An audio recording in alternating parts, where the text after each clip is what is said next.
Hey everybody, I'm JC from One Shot Adventures, and today I'm going to review a wintry horror adventure from the Vaesen RPG, The Night Sow, one of 4 adventures included in A Wicked Secret. Like all Vaesen adventures, The Night Sow is a bone-chilling tale of Nordic horror. The investigators are sent to a faraway, idyllic town in Sweden, where a desperate stranger needs rescuing from a terrible creature pulled from old folklore. Soon, they'll find out that this little resort town is not as quiet as it appears, and ancient magic, devilry, and murder is going to challenge them every step along the way.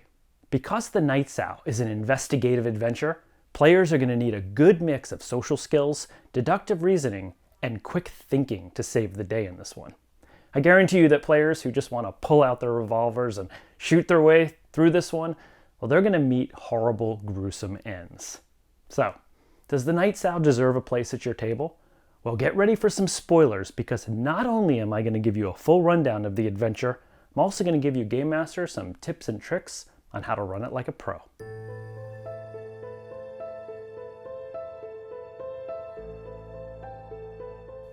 The Night Sow is written by Nils Hintz, and you can find it in A Wicked Secret, a Vaesen supplement that features 4 mostly unconnected adventures. It's the shortest adventure in the book, just clocking in at about 18 pages long, which means you can easily run it in just one session. In fact, when I ran it, I was easily able to finish the entire thing in under 3 hours, so it's a worthy choice if you and your players are on a time limit. The Night Sow is structured like an open-ended sandbox investigation. It kicks off when the players are called to the hospital bedside of an old mentor, a woman named Linnea. Linnea just received a letter from an old friend, a woman named Olga, who wrote that she's trapped at this resort hotel in a faraway town called Mola, and that her life is in danger. Lily, I need your help. The situation is very dire, or I would not have had the nerve to contact you. My friends and I are staying at the Mölle Seaside Hotel. You must come and help us, Lily. I can tell you no more than that, for fear that someone else might read this letter. Bring all the tools, weapons, and strange items you can find. Anything might prove useful. Since Linnea is too old to make this trip to go help her friend, she asks the PCs to head to Mola and save her friend Olga from whatever it is that's going on at the hotel.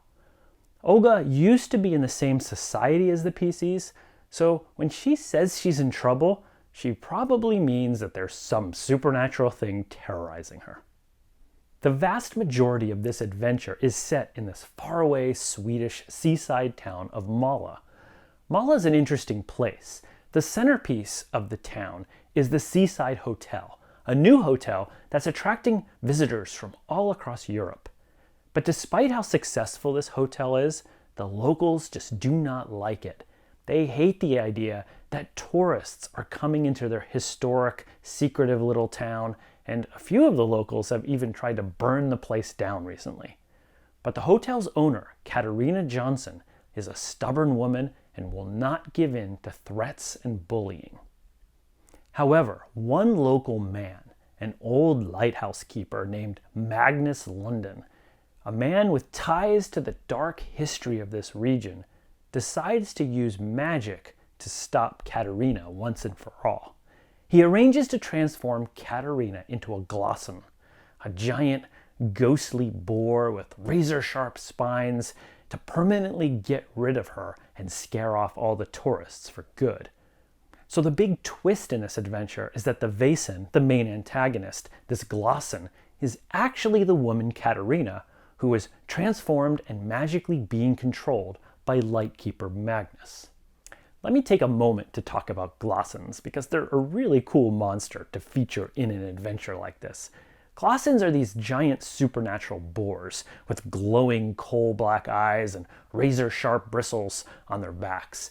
They're usually summoned through dark rituals, and they're also known as gobble sows, which is just an awesome name for a monster. A glosson can materialize from nowhere, surprising its victims, and it charges its foes with such incredible force that it can literally split people in half like gruesome wishbones. I say, good sirs, is that a pig or is that a gobble sow?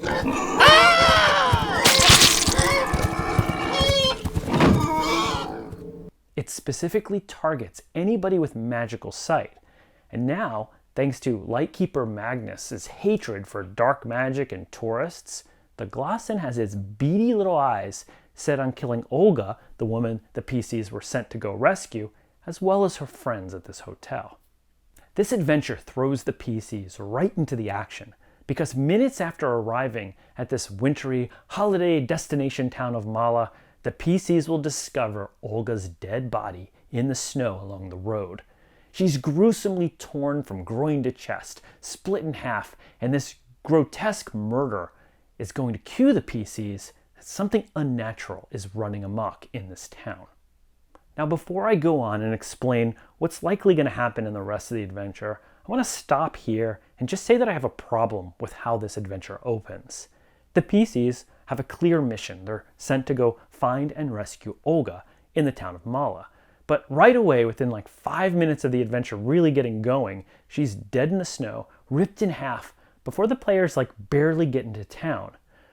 While most players are still probably going to be motivated to investigate her death and kind of follow the plot, murders only make sense when you have some context about the characters, the victim, and the location.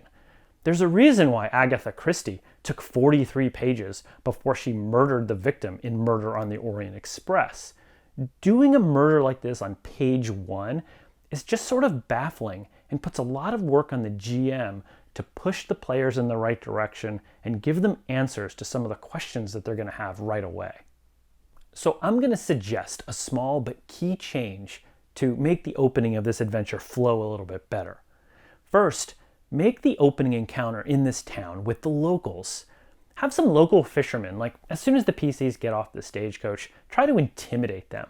They don't like tourists, they hate the hotel, and they no doubt think the PCs are like these stupid visitors heading there. Have some local toughs, throw some barbs at the PCs and make some passive-aggressive comments. Tell them how the hotel's owner is just a terrible person. Tell them how the hotel is likely to burn down one day. Look at you, more stupid tourists coming into town. Well, it'd be a shame if the hotel just burned down while you were sleeping in the bed, just saying.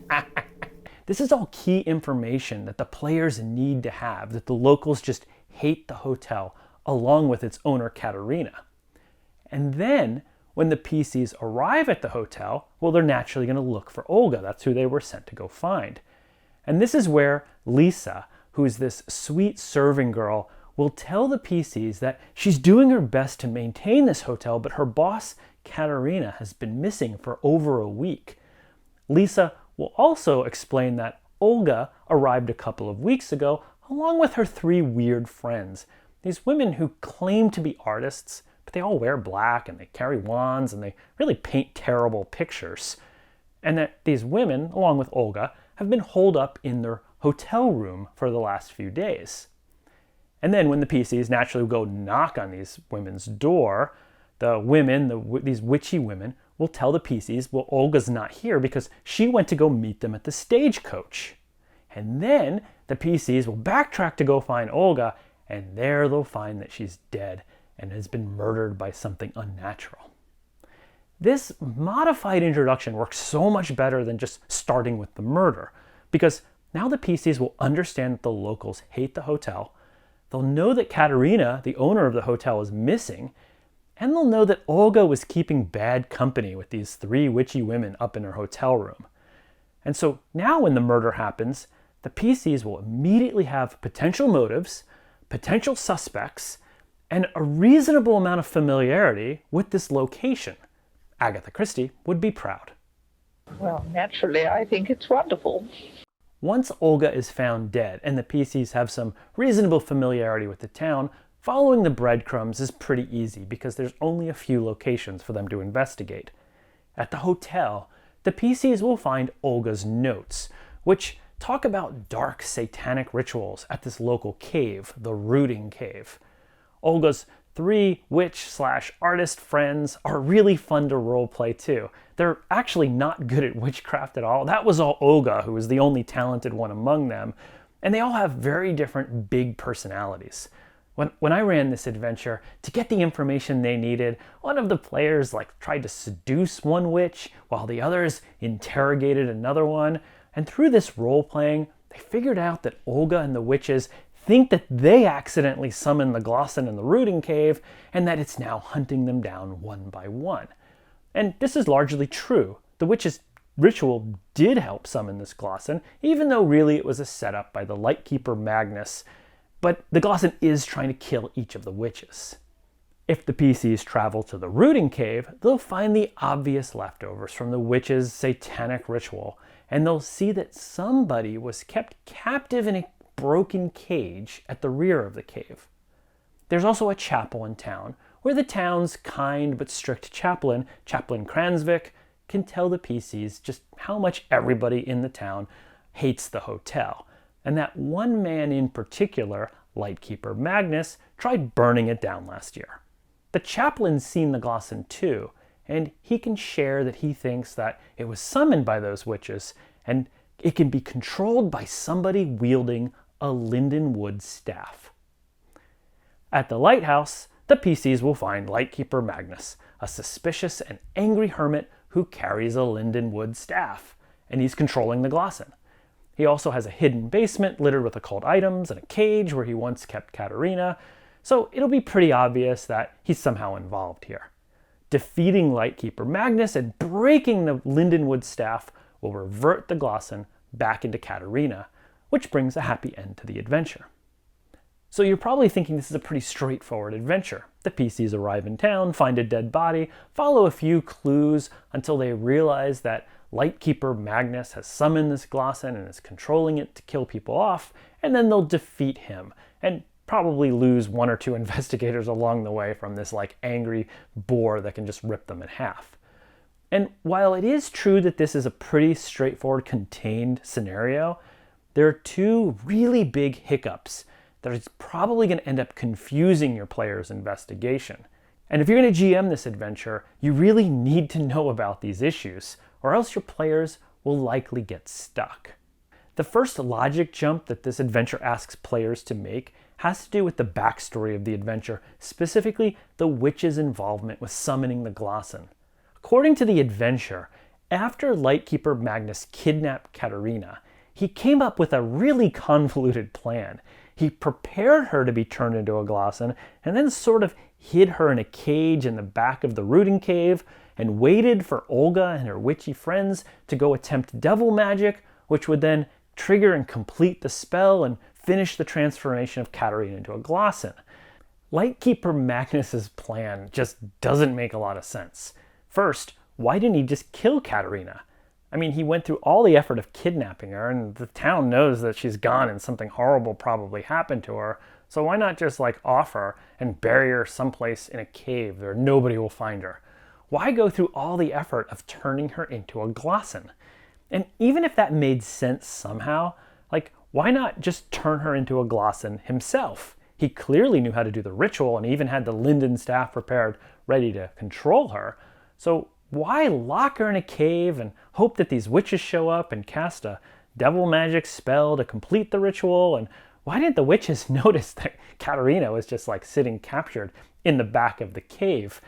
It just makes no sense at all. And because this is literally the mystery of the entire adventure, what happened to Katerina and where did this Glosson come from, it becomes an impossible puzzle to figure out because the events here just defy common sense. Which means that the players may never suspect Lightkeeper Magnus of being the main evildoer here at all, especially since the adventure also plants a lot of clues that he's actually a protector of the area. So they may just get befuddled by what happened here and just lose the trail of the mystery. What are you talking about? My Glosson plan was fine. In fact, this lindenwood staff I carry around all the time. Well, perhaps you'd like to see the top of my lighthouse. It's quite beautiful this time of year. I think the way to fix this is just to say that Lightkeeper Magnus turned Katerina into a Glosson and he was hoping to use his control of her to blackmail her into shutting down the hotel. Like, only if she shut it down would he let her revert back to human and just live out a normal life. And then he kept Katarina as the Glosson in the rooting cave. But then randomly, one day, these witches just showed up and they freed the Glosson. And now Magnus is targeting them because they know the location of the cave and the secret that he's this wielder of dark magic. This version is a lot more straightforward and doesn't require you to change much of the adventure. The witches still know the secret of the rooting cave, and the Glosson's still targeting them, but it's just more clear what Lightkeeper Magnus was trying to do in the first place, turning Katarina into a Glosson. The second big logic jump that the adventure asks the players to make has to do with Lightkeeper Magnus's Lindenwood staff. The adventure's clues are always very clear that the linden staff is used to control the Glosson. The clues never suggest that breaking the staff is what's going to break the spell. So I guarantee you that when your players finally rip that linden staff off of Lightkeeper Magnus, they're going to try to control the Glosson with it. And the adventure includes no rules or implies what might happen if somebody other than Lightkeeper Magnus uses the staff to control the Glosson. And so when I ran it, I had to just kind of improvise some rules here because this is exactly what my players did. They grabbed the staff and they're like, "Go, be gone from here, Glosson." So what I said is the player controlling the staff could make an empathy roll to calm down the Glosson. But 2 successes on that empathy roll were needed to control him outright.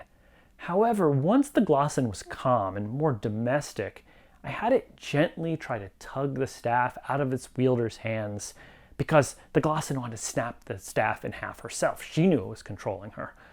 And this gave the players a clue that maybe breaking the staff was a good idea, although they also suspected that maybe the Glosson was trying to trick them, so it was a tough decision for them, but they knew they had to do something with that staff. Or the other option I guess you could do was to have one of the locals, probably that chaplain, give the PCs some supplies to destroy any evil objects that they might find, such as holy water or a blessed axe. That way when the PCs come across the linden staff, they'll remember that somebody kind of implied that they should probably just destroy it. That would work too.